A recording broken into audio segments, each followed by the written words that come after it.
안철수 대표가 전남에 내려가가지고 지방의 SOC를 다 삭감하면서 쓸데없이 퍼주기에 돈 쓴다 뭐 이런 식의 그 망발을 하시는데요. 제가 망발을 한 이유가 한 번이라도 지방정부 예산 구조를 분석해 본 사람은 그런 이야기가 입에 안 나오거든요.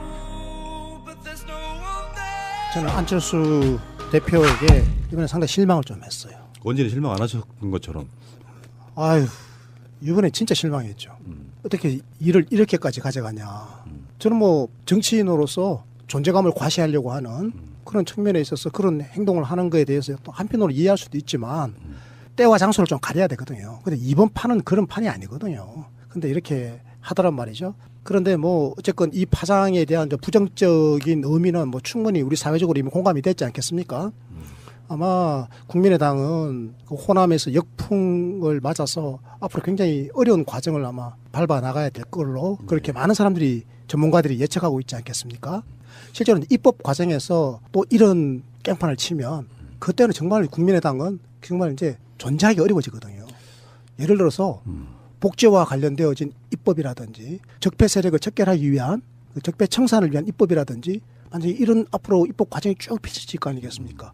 실제로 문재인 대통령의 100대 국정 과제 중에서 91개가 전부 다 이거 이제 법을 제정하거나 개정해야 될 내용들이거든요.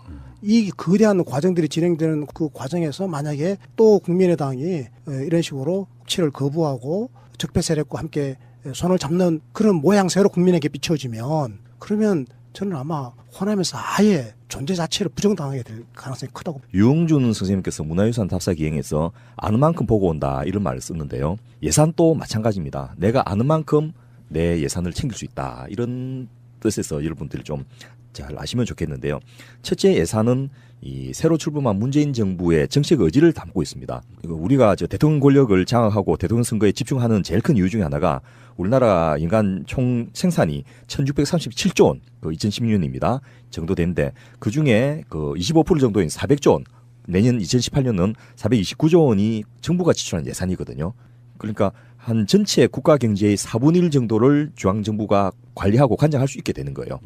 그래서 이걸 통해서 국민들의 삶을 바꿔볼 수 있는 이런 계기가 되기 때문에 지난 겨울 밤늦도록 찬바람 맞으면서 고생했던 촛불혁명의 완성이 결국 내년 예산을 통해서 구체화돼야지 된다. 그런 의미에서 꼭 주의 깊게 지켜봐야 되고요. 그러니까 이 돈이 이제 어떻게 쓰이느냐라고 하는 게 중요한 거잖아요. 네. 그러니까 예산이 한 정권의 성격, 그 정권의 정책 의지를 엿볼 수 있는 거다라고 하는 것은 이 예산을 어디다 쓰느냐 이제 그거거든요. 예를 들어서 뭐 MB 같은 경우에는 4대강 판다고 그 돈에 한 25조 원 정도 갖다 써버렸잖아요. 이런 식으로 돈을 쓴다라든지 그다음에 박근혜 대통령은 무슨 창조 경제한다고 돌아다니면서 또 예산을 편성하고 또 최순실 예산도 더 편성하고 뭐 그런 식으로 했단 말이에요. 그런데 문재인 정부는 잘 보시면 이게 전부 다 그 소득 주도 성장을 위한 예산이에요, 대부분이. 그래서 소득 주도 성장을 하려면 기본적으로 일자리를 많이 만들어야 소득이 늘어날 거 아니겠어요? 그래서 일자리를 만드는데 예산이 굉장히 많이 배정됐습니다. 이거는 뭐 역대 어떤 정권과도 비교할 수 없을 정도로 일자리 예산이 많이 책정됐다. 그게 특징이 하나였고요. 또 하나는 복지 예산이 굉장히 비중이 커졌습니다. 그래서 이것도 역대 최대라고 말할 수 있습니다. 그래서 복지라고 하는 것은 서민들의 살림살이를 좋게 해주는 거. 우리 이상국 운영위원장이 늘 하기 좋아하는 말, 가처분 소득을 높여준다. 바로 그런 거 아닙니까? 그렇습니다. 그러니까 결과적으로 일자리가 늘어나서 이를 통해서 소득을 창출하는 거.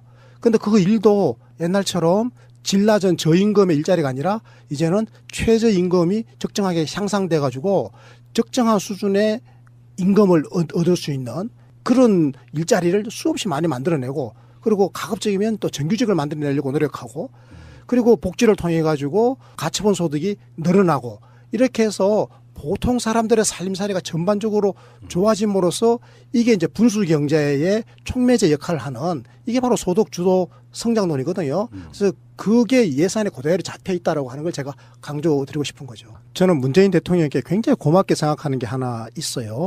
뭐 굉장히 많지만 한 예를 지금 예산과 관련해서 예를 들면 청와대에 딱 들어가 보시니까 특수활동비가 막 이상하게 막 쓰이고 있었잖아요. 그래서 이거를 대폭 줄이겠다고 말씀하셔서 그때 뭐 70%까지 줄인다고 그랬던가요?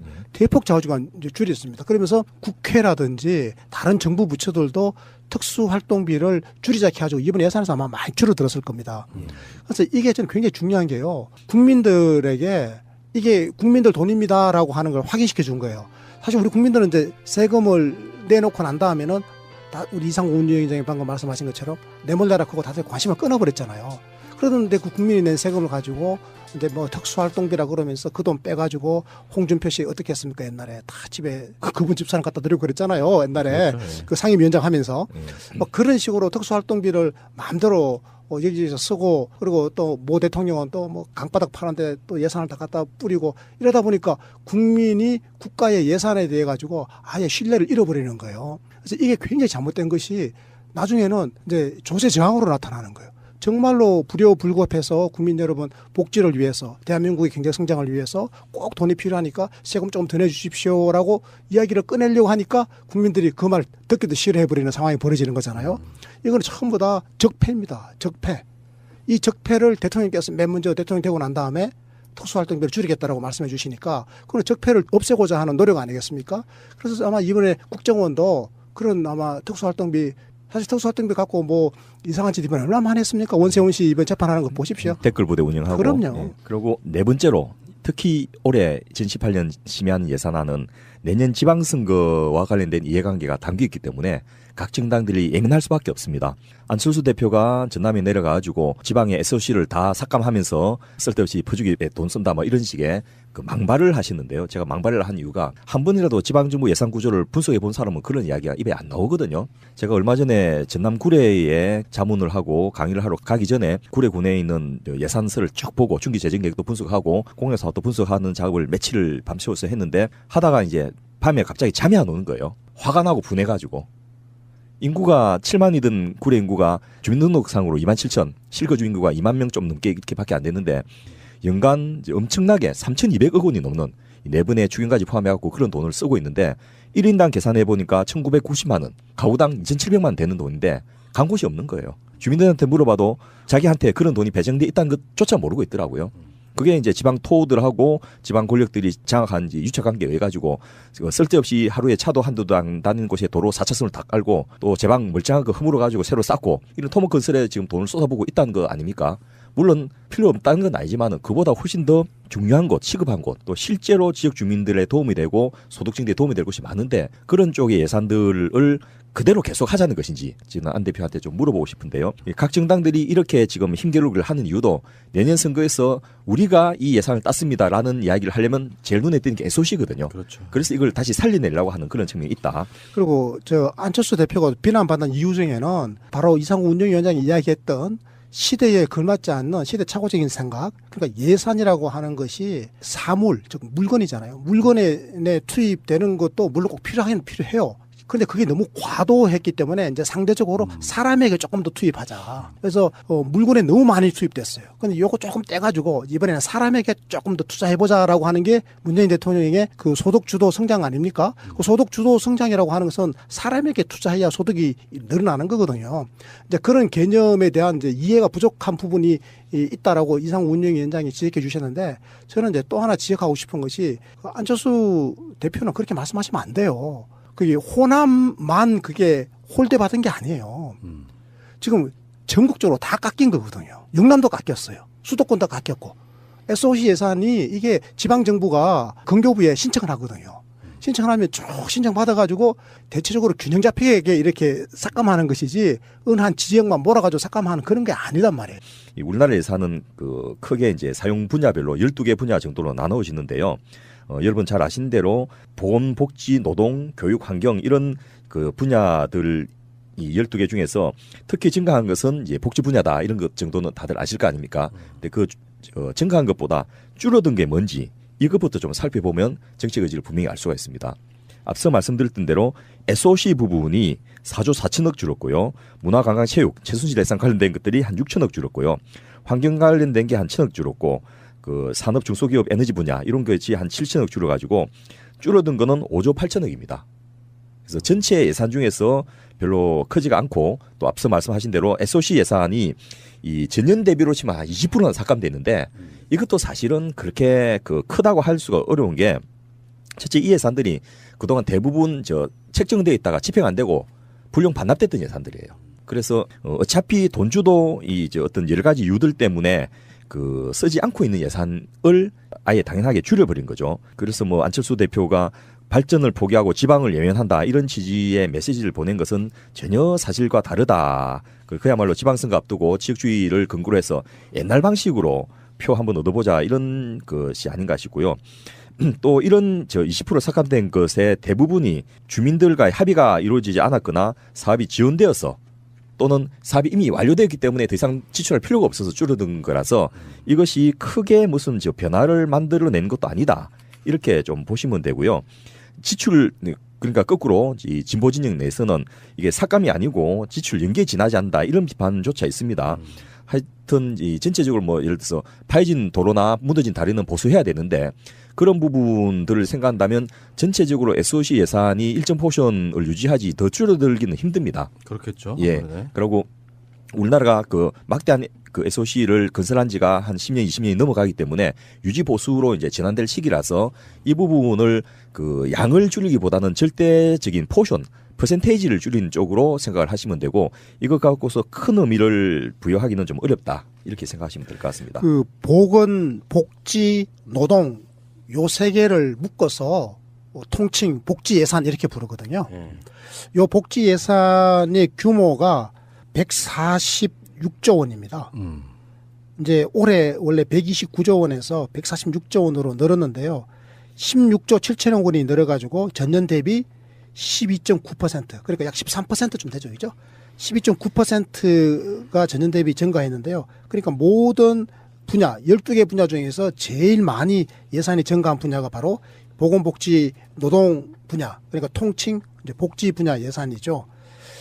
그리고 사실은 이 국방 예산도 뭐 그렇게 적게 늘어나지는 않았어요. 6.9% 늘어났거든요. 평균 늘어난 게 7.1이잖아요.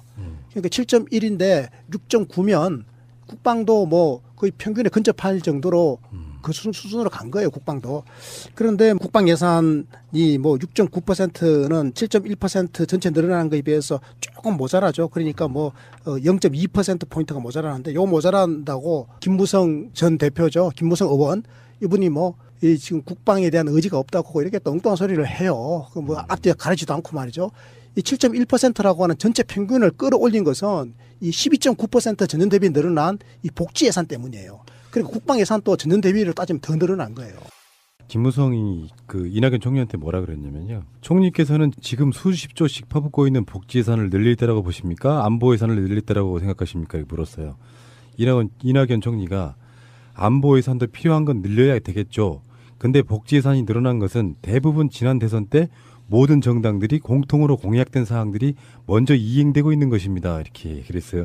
정말 할 말 없게 만드는 질문에 대한 답이었고요. 원래 문재인 정부가 아니라도 보건복지노동 흔히 말하는 복지 예산에 가장 많이 쓰이고 있네요. 분야가 12개 분야 중에서. 그럼요. 이게 복지 예산이 지금 전체 예산 우리 아까 429조 원 그랬거든요.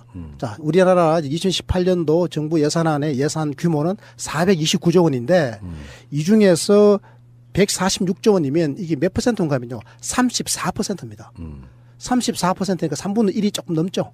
3분의 1에 해당되는 게 이게 바로 복지 예산이에요. 그러니까 복지 예산 자체가 덩치가 워낙 크지 않겠습니까?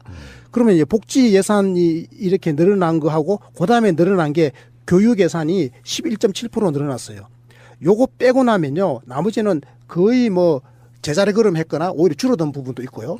그에 비하면 국방 예산은 6.9% 늘어났잖아요. 40조 원에서 43조 원으로 3조 원 늘어났습니다. 그럼 이거는 국방을 위해서 굉장히 노력한 겁니다. 사실은 역대 정부에서 국방 예산이 뭐 보수 정부 10년 동안 제자리 걸음했거든요. 네. 그에 비하면 우리 지금 현 정부에 와가지고는 굉장히 늘어난 거예요. 그러니까 이런 분야별 예산이 사실은 상호 충돌하는 건 아니고 복지도 늘어날 수 있고 국방도 필요하면 늘어날 수 있잖아요. 같이 늘어났죠, 네. 이번에 지금. 네. 그래서 좀 더 세부적으로 증가된 부분을 좀 살펴보면 어떻게 우리 삶이 바뀔 것인지를 예상을 할 수 있는데요. 이미 우리 팟캐스트에서도 많이 언급을 했습니다만은 예를 들면 아동에 대해서는 0에서부터 5세까지 이거 계산해 보니까 요즘 옛날에는 100만 명이 태어나다가 저희 때는 한 80만 명이 태어나다가 그 학력고사가 한 67만 명 줄었다가 지금은 태어난 애들이 40만 명 이하가 됐거든요. 그래서 내년에 태어날 애도 한 40만 명이라고 계산해 봤더니 한 267만 명 정도가 이 대상이 되는데요. 이 아동들에게 매달 10만 원씩 이 내년 7월부터 지급됩니다. 요게 이제 연간 1조 1천억 정도가 나가게 되고요. 중앙정부하고 교육청 간에 이제 싸움을 붙여놨던 누리과정 예산 이거 이제 전액 국고로 전환돼 가지고 8,600억 원에서 2조 586억 원으로 늘어납니다. 그러니까 뭐 최근 여러분 그 민간 유치원들이 집단 휴업하는 거 보셨죠? 엄포를 놓으면서 데모를 하고 있는데 이것도 바로 이런 예산 심의 때문에 앞두고 그 반응을 하는 겁니다. 왜냐하면 국공립 지원 그 유치원에 대한 지원에 비해서 민간 어린 유치원에 대한 지원 너무 적으니까 우리도 같은 수준으로 지원해 달라는 요구를 강하게 하기 위해서 집단 휴업까지 강행을 하고 있는 건데요. 이런 것들이 사회 각계각층에서 지금 벌어지고 있는 것들이 바로 예산을 앞두고 벌어지는 현상이다 이렇게 볼 수 있고요. 역시 가장 중요한 것은 일자리 관련된 예산입니다. 그래서 일학습 병행제를 채택하고 있는 그 기업 9,500개에다가 이 내년에는 3,000개 정도를 더 늘려가지고 12,500개에다가 이 부분을 지원을 하게 되는 이런 것을 하게 되고 여기에 청년 구직 수당을 지원하는 거 여러분 서울시와 성남시에서 이미 하고 있으니까 잘 아실 거고요. 비정규직을 정규직을 채용한다든지 청년 3명당 정규직을 채용하면 1명을 그중에 인건비를 국가가 3년 동안 지원하는 그런 예산들이 여기 반영되어 있고요. 이 경단녀 이 취업 장벽을 해소하기 위해서 여성 새로 일하기 센터 세일센터라고 하는데요. 이것을 전국에 160개로 확충해가지고 실질적으로 여성들의 일자리를 지원하는 그런 것도 하고요. 또 그 일자리 81만 개 공공부문 창출 여기에 공무원 15,000명 정원단 예산이 다 반영되어 있습니다. 그래서 앞서 말씀하셨던 국방비 예산 증액도 여기 포함되어 있는데요. 경찰 3,500명, 군 부상한 4,000명, 근로감독관이나 질병 검역 관련된 생활안전 분야 공무원 6,800명 이렇게 해서 어린이집 국공립 그 관련돼서 신규 채용 한 70명까지 하면 이 엄청나게 많은 인원들이 내년에 그 총 공무원으로만 1만 5천 명이 증액되는 예산들이 본 예산에 반영돼 있고요. 공무원을 내년에 3만 명을 뽑는 거예요. 3만 명인데 중앙직 공무원을 15,000명 뽑고 지방직 공무원을 15,000명을 뽑아요. 그러니까 우리 이상구 운영위원장께서 경찰 3,500명, 부사관 4,000명, 그리고 근로감독관이나 질병검역관 같은 생활안전 분야 공무원 6,800명. 요걸 더하면요. 요게 이제 15,000명이에요. 그래서 15,000명을 뽑고요. 지방에서 또 15,000명을 뽑게 되는데 뭐 사회복지 공무원 지방에서 필요로 하는 교육 공무원이라든지 이런 걸 쭉 뽑는데 그거는 이제 그 지방에 교부금 내려보내지 않습니까? 중앙에서 지방으로 교부금 내려보는데 그런 이제 돈으로 따로 뽑게 되죠. 그리고 보육과 요양 분야에서는 보육에서 7,000명 그리고 요양 분야에서 5,000명 이렇게 해가지고 한 12,000명 정도 정원하는데 이제 요거는 공무원은 아니고 공공 분야의 일자리가 이렇게 늘어나는 거죠. 그렇게 이해하시면 되겠고요. 또 하나 제가 강조하고 싶은 게 요거 청년 구직 수당인데요. 요 청년 구직 수당으로 내년에 21만 명에게 한 달에 30만 원씩 3달 동안 그러니까 90만 원이죠. 요 90만 원을 실제로 내년부터 지급합니다. 그래서 이제 우리 청년들이 그 일자리를 구하려고 하시잖아요. 그럼 혼자서 전전긍긍하지 마시고 일자리를 어디 취직하려고 원서 냈는데 잘 안 되잖아요. 그럼 일단은 어떻게 하느냐. 취직 바로 못했으면 노동부 홈페이지에다가 등록을 하는 겁니다. 등록을 딱 해놓으면 그럼 노동부에서 이제는 상담을 하거든요. 그때부터 시작됩니다. 시작돼가지고 3개월 동안 한 달에 30만 원씩 90만 원까지 지원을 받을 수 있으니까요. 요 청년 구직 수당 이것도 우리 청년들에게는 굉장히 좋은 계기다 이렇게 생각합니다. 을 통해서 구체화돼야지 된다.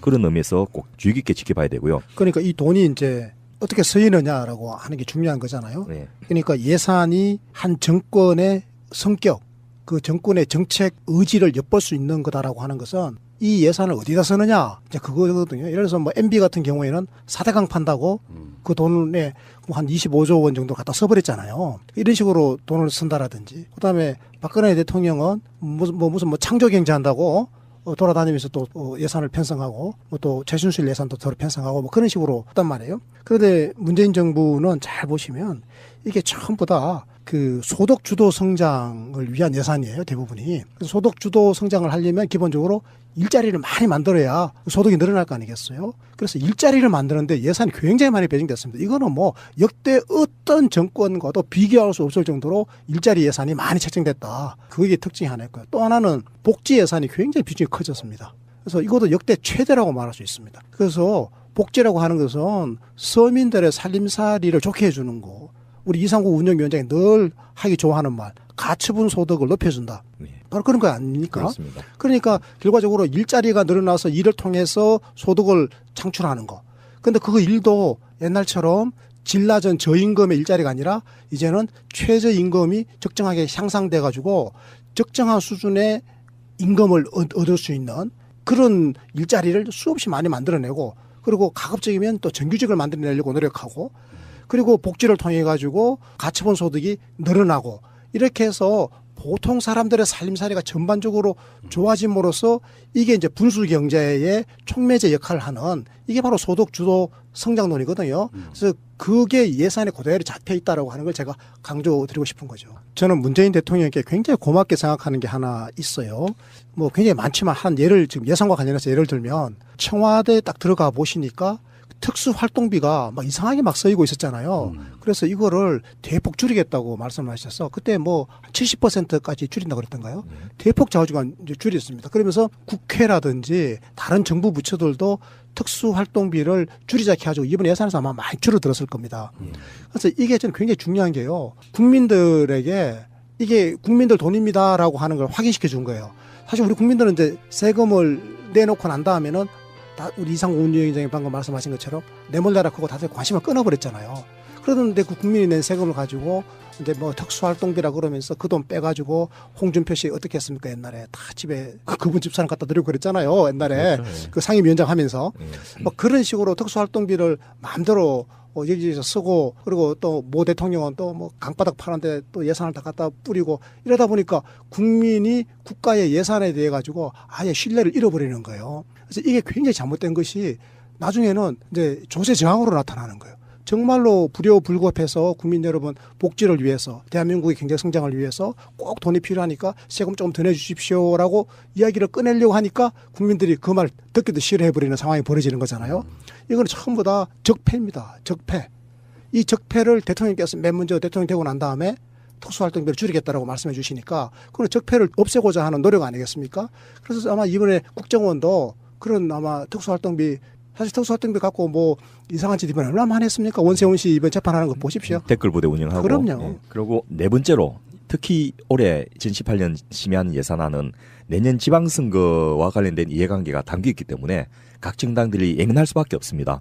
안철수 대표가 전남에 내려가가지고 지방의 SOC를 다 삭감하면서 쓸데없이 퍼주기에 돈 쓴다 뭐 이런 식의 그 망발을 하시는데요. 제가 망발을 한 이유가 한 번이라도 지방정부 예산 구조를 분석해 본 사람은 그런 이야기가 입에 안 나오거든요. 저는 안철수 대표에게 이번에 상당히 실망을 좀 했어요. 원진이 실망 안 하셨던 것처럼. 아유, 이번에 진짜 실망했죠. 어떻게 일을 이렇게까지 가져가냐. 저는 뭐 정치인으로서 존재감을 과시하려고 하는 그런 측면에 있어서 그런 행동을 하는 거에 대해서 또 한편으로 이해할 수도 있지만 때와 장소를 좀 가려야 되거든요. 근데 이번 판은 그런 판이 아니거든요. 근데 이렇게 하더란 말이죠. 그런데 뭐 어쨌건 이 파장에 대한 부정적인 의미는 뭐 충분히 우리 사회적으로 이미 공감이 됐지 않겠습니까? 아마 국민의당은 그 호남에서 역풍을 맞아서 앞으로 굉장히 어려운 과정을 아마 밟아 나가야 될 걸로 그렇게 많은 사람들이, 전문가들이 예측하고 있지 않겠습니까? 실제로는 입법 과정에서 또 이런 깽판을 치면 그때는 정말 국민의당은 정말 이제 존재하기 어려워지거든요. 예를 들어서 복지와 관련되어진 입법이라든지 적폐 세력을 척결하기 위한 그 적폐 청산을 위한 입법이라든지 완전히 이런 앞으로 입법 과정이 쭉 펼쳐질 거 아니겠습니까? 실제로 문재인 대통령의 100대 국정 과제 중에서 91개가 전부 다 이거 이제 법을 제정하거나 개정해야 될 내용들이거든요. 이 거대한 과정들이 진행되는 그 과정에서 만약에 또 국민의당이 이런 식으로 국치를 거부하고 적폐 세력과 함께 손을 잡는 그런 모양새로 국민에게 비춰지면, 그러면 저는 아마 호남에서 아예 존재 자체를 부정당하게 될 가능성이 크다고. 유흥준 선생님께서 문화유산 답사 기행에서 아는 만큼 보고 온다 이런 말을 썼는데요. 예산도 마찬가지입니다. 내가 아는 만큼 내 예산을 챙길 수 있다 이런 뜻에서 여러분들이 좀 잘 아시면 좋겠는데요. 첫째 예산은 이 새로 출범한 문재인 정부의 정책 의지를 담고 있습니다. 우리가 대통령 권력을 장악하고 대통령 선거에 집중하는 제일 큰 이유 중에 하나가 우리나라 인간 총 생산이 1637조 원, 2016년입니다. 정도 되는데 그 중에 25% 정도인 400조 원, 내년 2018년은 429조 원이 정부가 지출한 예산이거든요. 그러니까 한 전체 국가 경제의 4분의 1 정도를 중앙정부가 관리하고 관장할 수 있게 되는 거예요. 그래서 이걸 통해서 국민들의 삶을 바꿔볼 수 있는 이런 계기가 되기 때문에 지난 겨울 밤늦도록 찬바람 맞으면서 고생했던 촛불혁명의 완성이 결국 내년 예산